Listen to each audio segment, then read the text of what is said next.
Based on the uploaded story generation prompt, the cold came up through the concrete before the sun did. Marcus Reed pulled a thin blanket tighter around his shoulders and stared at the dark edge of the Chicago skyline. The air smelled like wet pavement and old exhaust. Trucks growled across the highway above him. His stomach hurt, but not in a new way. Hunger had become part of the morning. He sat up slowly and rubbed his hands together. 43 years old, homeless, alone, and carrying 3 battered notebooks inside a backpack nobody would have stolen anyway. Most people walking past that underpass would have seen another man who lost everything. They would have been wrong. Marcus had lost almost everything. Not everything. The notebooks were still there. He checked them every morning. Always. That was his ritual. Before coffee, before finding food, before figuring out where he would sleep that night, he checked the notebooks. 3 black composition books. Bent corners. Water stains. Pages filled with years of handwriting. Ideas. Numbers. Observations. Dreams. Plans nobody cared about. Plans he wasn't even sure he believed anymore. He pulled them out and flipped through the first one. The pages smelled faintly of damp paper. Still there. Good. He slipped them back into his backpack. A train horn echoed across the city. Another day was beginning. Marcus stood and stretched. His knees cracked. The cold hit hard. January in Chicago had a way of making a person feel smaller than they were. It got inside your bones. It stayed there. He started walking toward a church that served coffee twice a week. The coffee wasn't great, but it was hot. That mattered. A few blocks later, he joined a small line. Nobody talked much. Most people looked down. A volunteer handed him a paper cup. "Morning, Marcus." He smiled. "Morning, Diane." She always remembered his name. That meant something. More than she probably knew. "Stay warm today," she said. "I'll try."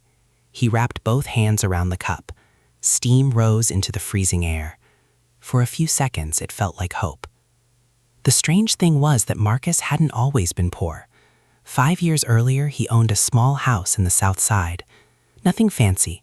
2 bedrooms, tiny yard, a grill on the back porch. A life. A normal life. The kind people stop noticing because it feels permanent. His daughter Emily used to sit at the kitchen table doing homework. His wife Karen used to laugh at bad television shows. Bills got paid. Food stayed in the fridge. Life moved forward.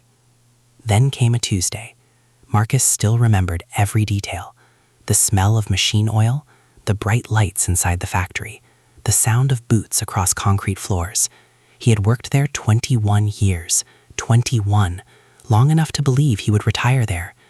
Then his supervisor called everyone together. Nobody smiled. That should have been the warning. "We're shutting this location down." The room went silent. A few people cursed. Someone started crying. Marcus just stood there, listening, not understanding. The words felt wrong, like they belonged to somebody else's life. "We're sorry." Sorry. He would hate that word for years. 2 months later, his paycheck stopped. 6 months later, his savings disappeared. 1 year later, the house was gone. But that wasn't what broke him. The factory started the fall. The hospital finished it. His wife got sick. Cancer. The word landed like a hammer. Insurance covered some costs. Not enough. Never enough. Bills arrived faster than they could open them. Marcus worked odd jobs, delivery driving, warehouse shifts, night cleaning, anything, everything. Nothing lasted. The debt grew. Karen got weaker. Emily left for college with tears in her eyes. Nobody wanted her to leave. Everybody wanted her future. Karen died 14 months later. The silence afterward almost killed him. Not physically. Inside. A different kind of death. The house felt empty. The bills felt endless. The grief felt bigger than the rooms. He started missing payments. Then more payments. Then all of them. The foreclosure notice arrived on a rainy afternoon. He stared at it for an hour. The papers shook in his hands. That was the moment. The actual moment. The one he would replay 1,000 times. Everything before that notice belonged to one life. Everything after belonged to another. 3 months later, he packed what remained into a storage unit. A backpack. A few clothes. The notebooks. That was all. The rest stayed behind. He never saw most of it again. A gust of wind snapped Marcus back to the present. He crossed the street toward the public library. Libraries became lifelines when you're homeless. Heat, internet, bathrooms, power outlets. No purchase required, no questions asked. He nodded to the security guard. The guard nodded back. Regulars knew each other. Marcus sat at the same table every day, near a window, 3rd floor. He pulled out one notebook, opened to a page filled with tiny handwriting. Most people thought he was journaling. Sometimes he was. Mostly he wasn't. Marcus collected information. Prices, business ideas, patterns, observations.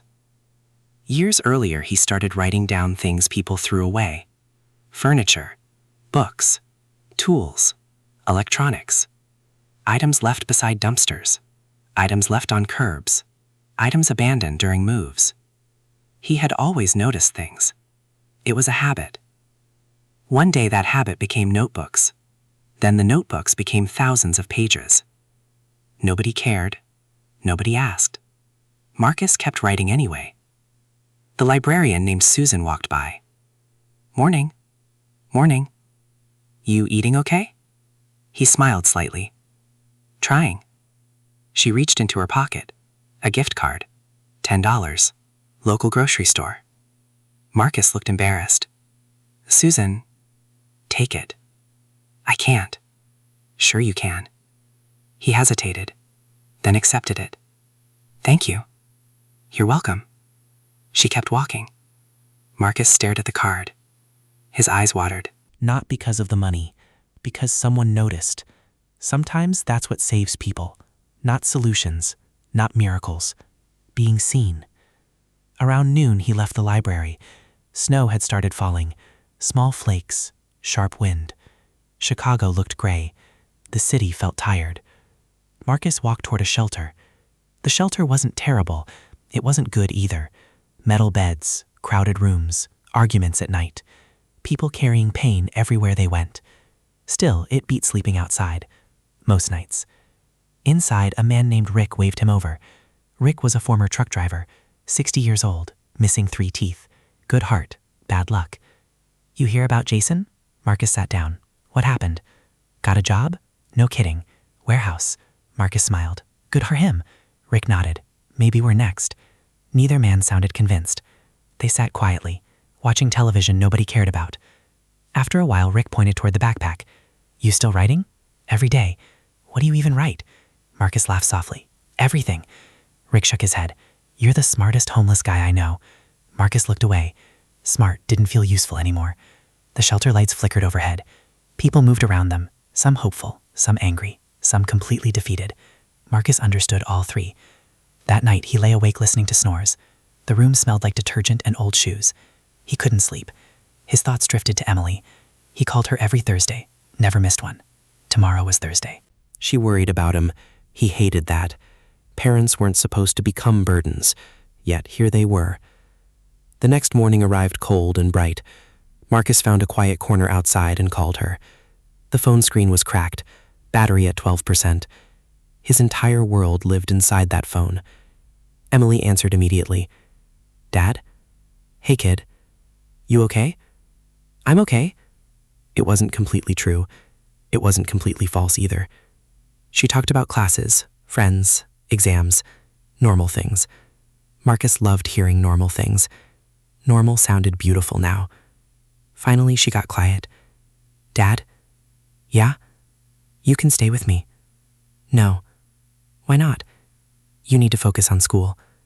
"I worry about you." "I know." A long pause followed. Then Emily spoke softly. "I miss Mom." Marcus closed his eyes. "So do I." Neither said anything for several seconds. Snow crunched under nearby footsteps. Traffic hummed in the distance. The city kept moving, always moving. Eventually she said goodbye. Marcus stared at the dark phone screen afterward, then slipped it into his pocket. He would think about that call for weeks. Days passed, then weeks. The routine stayed mostly unchanged. Library, applications, shelter, coffee, survival. Marcus filled out forms until his fingers hurt.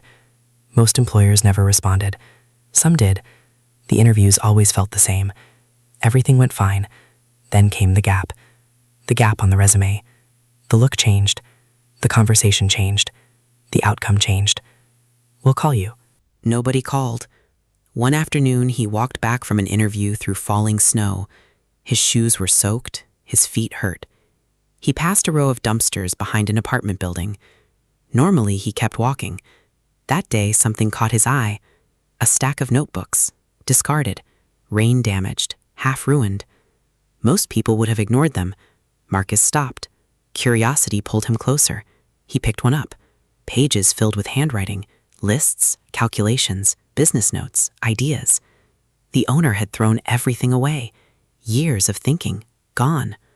Marcus flipped through more notebooks, thousands of entries, organized, detailed, strange, interesting. His pulse quickened. He wasn't sure why. Not yet. He tucked several notebooks into his backpack. The weight felt heavier than paper should. That night, Rick noticed. More notebooks?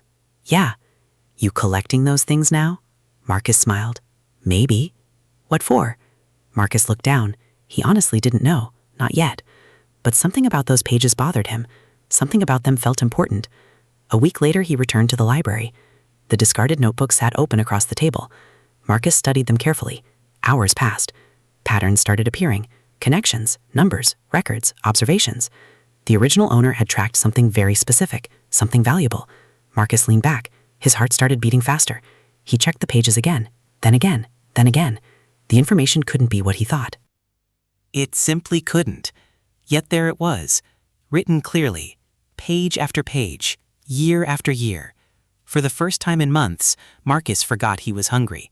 For the first time in years, he felt something stronger than survival, possibility. Outside the library window, snow drifted across the city. Inside, Marcus stared at the notebooks. The answer sat somewhere inside those pages. He could feel it.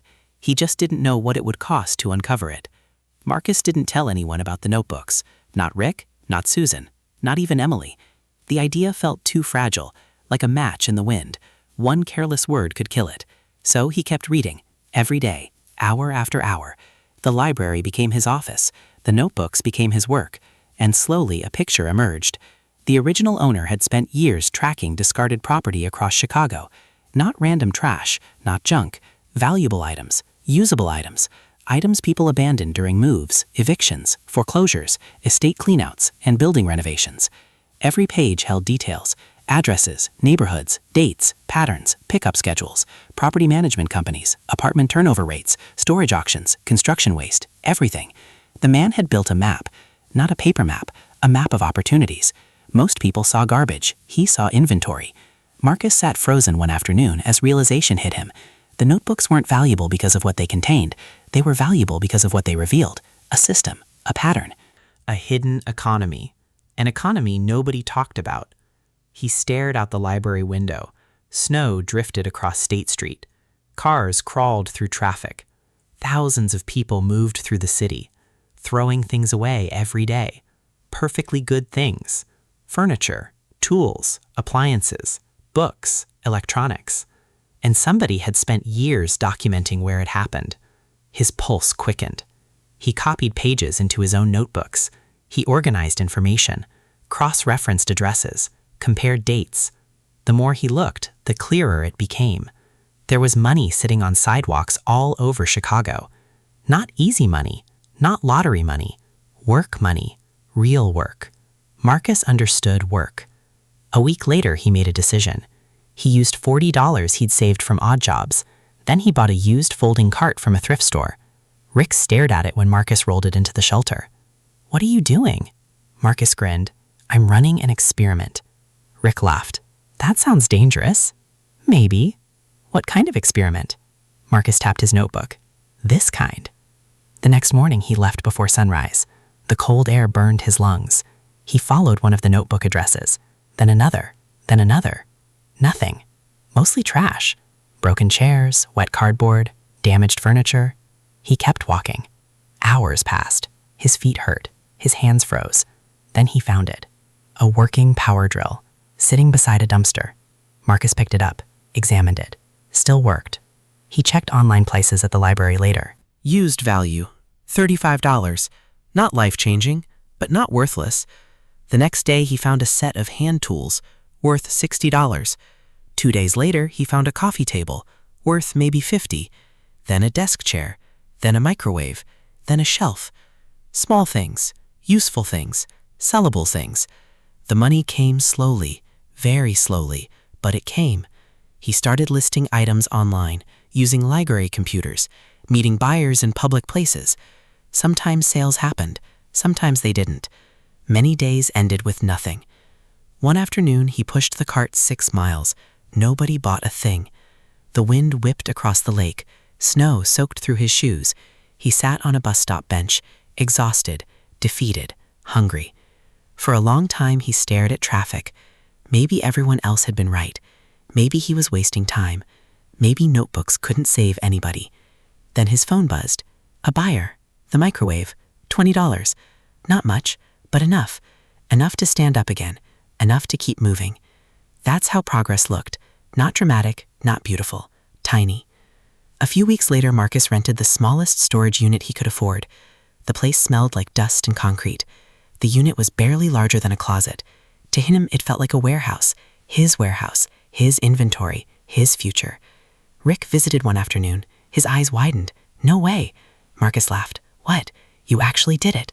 It's not much. Rick pointed at stacked shelves. It's more than yesterday. Marcus looked around. A microwave. 2 lamps. Power tools.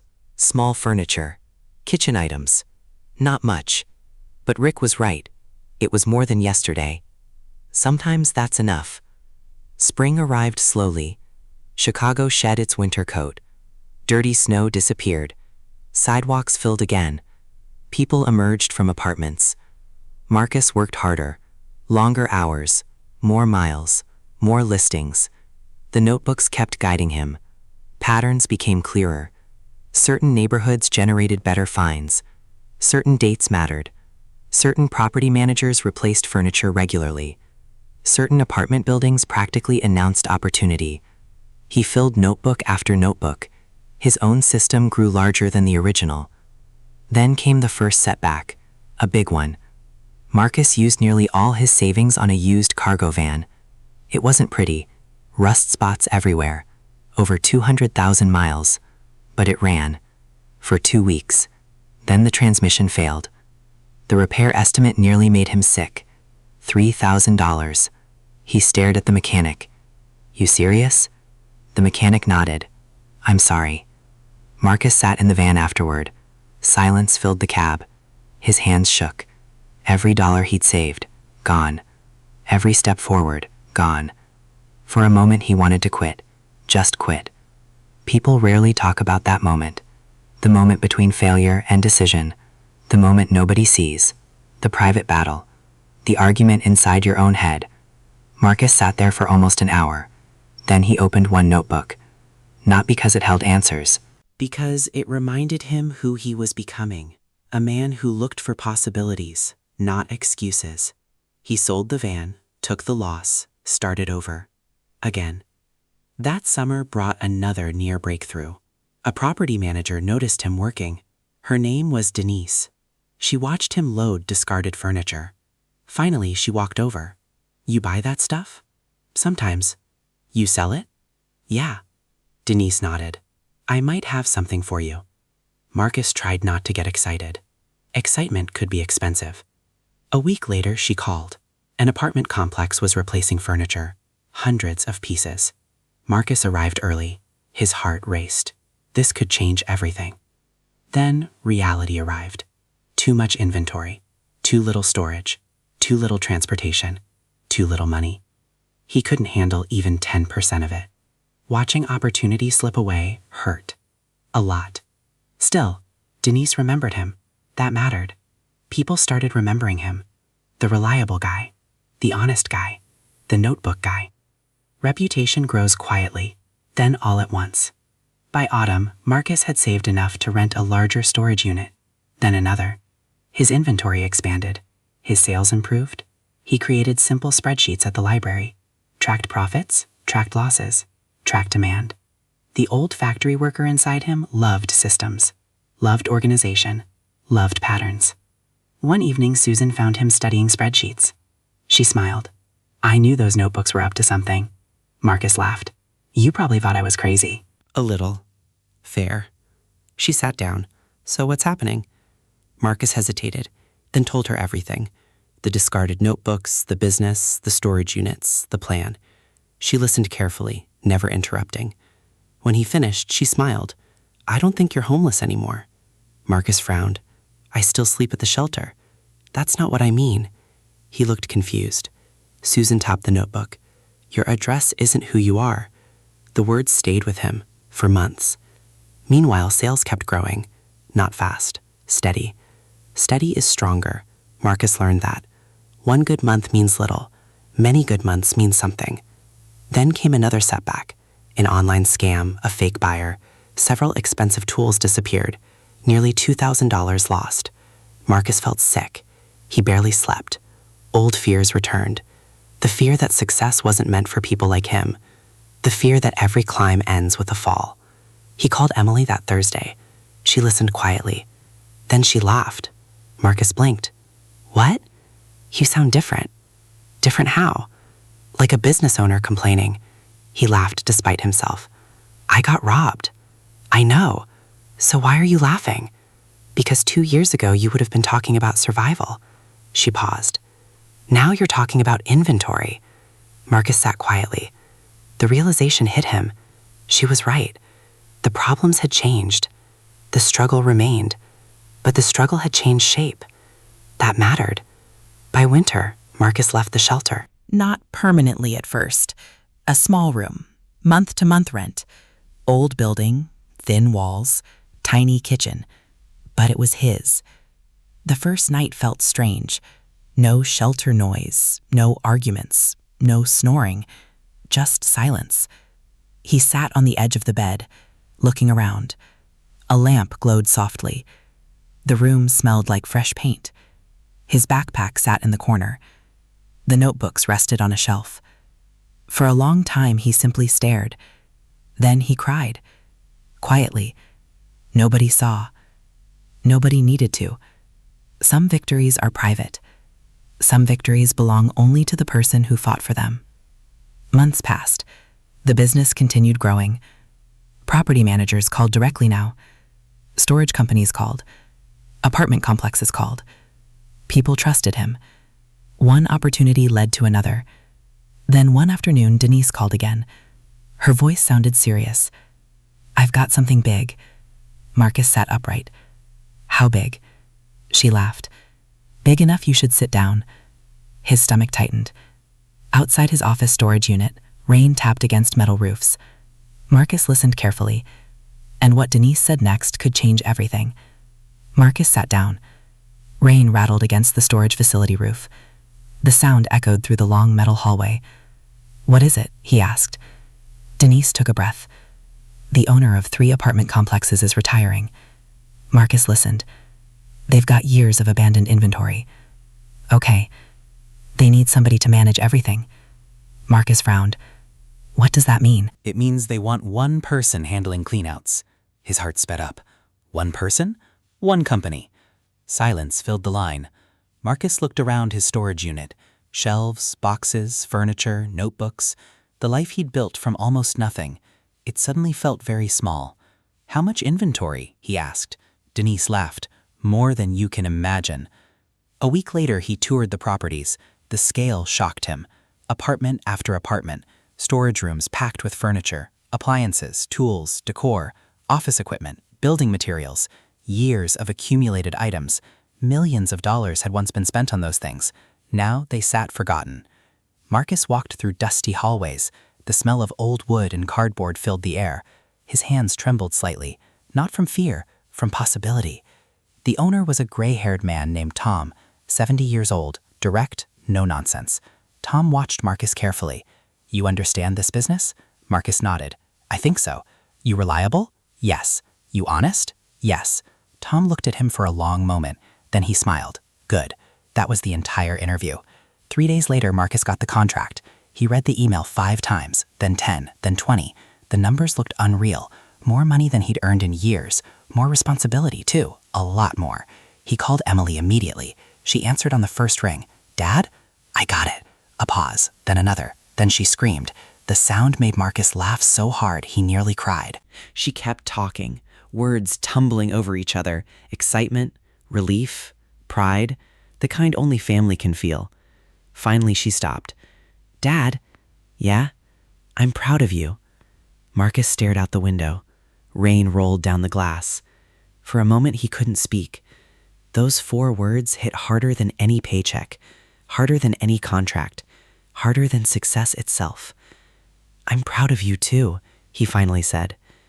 The work began immediately. Marcus hired help. First 1 person, then 2, then 5. People he trusted, people who needed a chance, people whose resumes had gaps, people most employers ignored.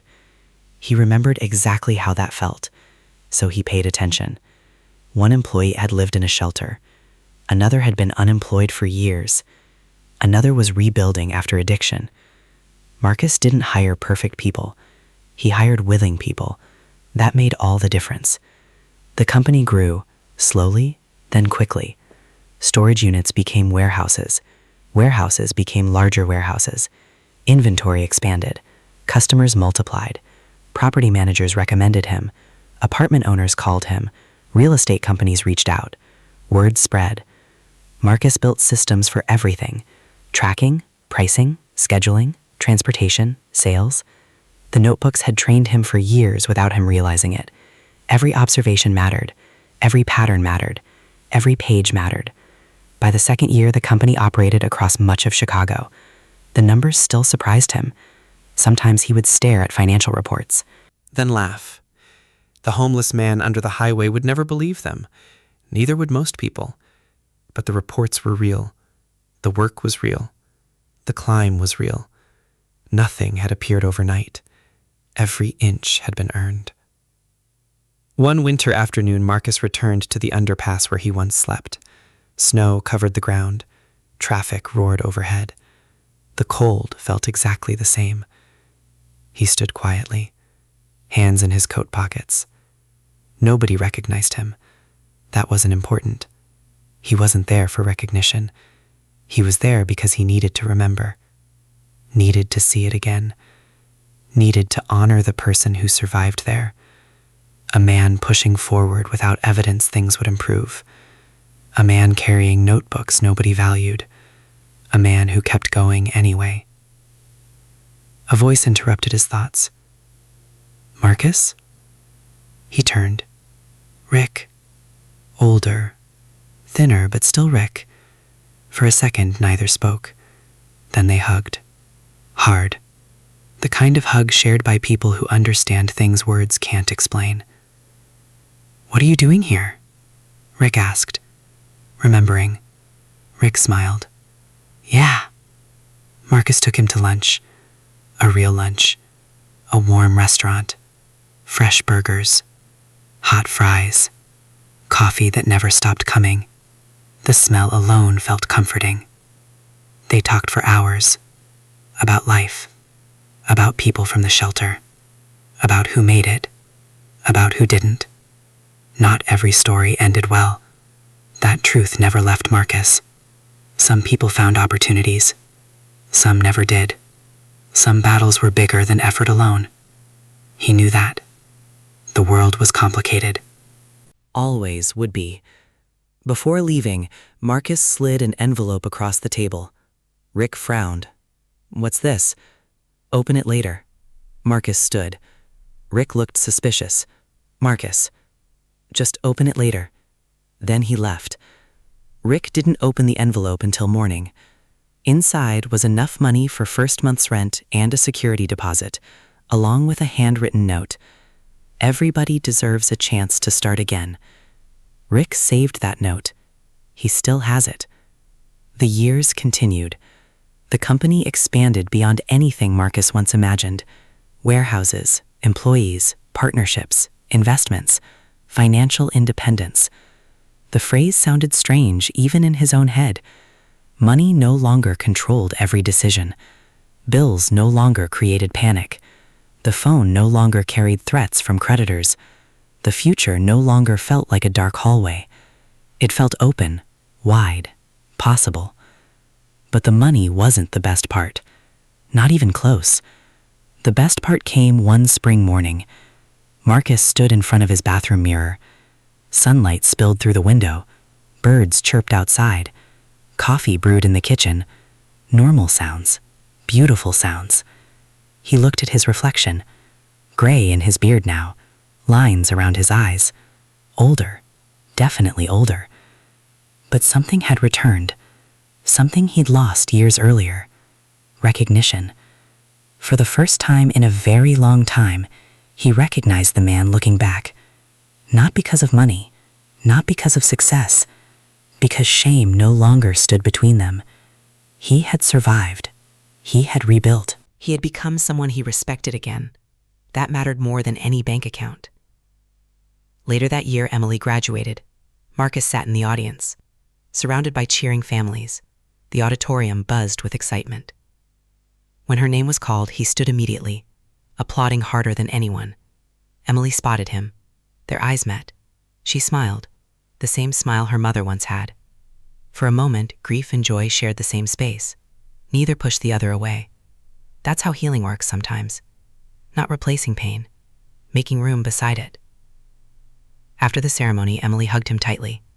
"You made it, Dad." Marcus laughed. "So did you." She shook her head. "No." Then she pointed at him. "You really made it." He understood what she meant. Not money, not business, not success. Him, the person, the father, the man. Years later, Marcus created a small program through his company. Every year it offered jobs to people leaving shelters. Nothing complicated, just opportunities, training, respect, a chance. Some succeeded, some struggled, some disappeared. But enough succeeded, enough rebuilt, enough found solid ground. That made the effort worthwhile. One afternoon, a young employee asked him a question. They were unloading furniture. Sunlight streamed through the warehouse doors. Dust floated through the air. The employee pointed toward a shelf. The original notebook sat there, protected behind glass. A reminder, a beginning. "Why keep those?" the young man asked. Marcus smiled. "Because they changed my life." The employee looked confused. "They're just notebooks." Marcus glanced at the pages, water stains still visible, worn covers, bent corners. He shook his head. "No." The young man waited. Marcus smiled again. "They're proof." "Proof of what?" "That valuable things get thrown away every day." The employee nodded, thinking Marcus meant furniture, inventory, property. Marcus meant people. He always would. That evening, Marcus locked the warehouse and stepped outside. The Chicago skyline glowed against the fading sky. Traffic moved through the city. People hurried home. The air smelled like spring rain. He stood quietly for a while, thinking about Karen, thinking about Emily, thinking about the shelter, the library, the underpass, the coffee, the cold, the hunger, the notebooks. Every step mattered, even the painful ones, especially the painful ones, because those steps taught him how to see value where others saw nothing, and that lesson changed everything. The truth is that most people carry more strength than they know. Most people have walked through moments when they felt forgotten, moments when they felt ashamed, moments when they looked at their own lives and wondered if things would ever get better. What matters is not whether you fall. Every human being falls in some way. What matters is whether you keep a small piece of hope alive long enough to find the next step. Sometimes that next step looks tiny. Sometimes it looks foolish. Sometimes it looks like a worn notebook nobody else wants. But lives are often rebuilt from small things that others overlook. The people who succeed are not always the smartest. They are often the ones who keep showing up after disappointment. The ones who keep looking for value where others stop looking. The ones who refuse to believe their worst day is their final chapter. So before you decide something or someone is worthless, look again. The future may be hiding inside what everybody else has already thrown away. What hidden value in your own life have you stopped seeing? Never underestimate what can grow from the things the world leaves behind. The story is now complete.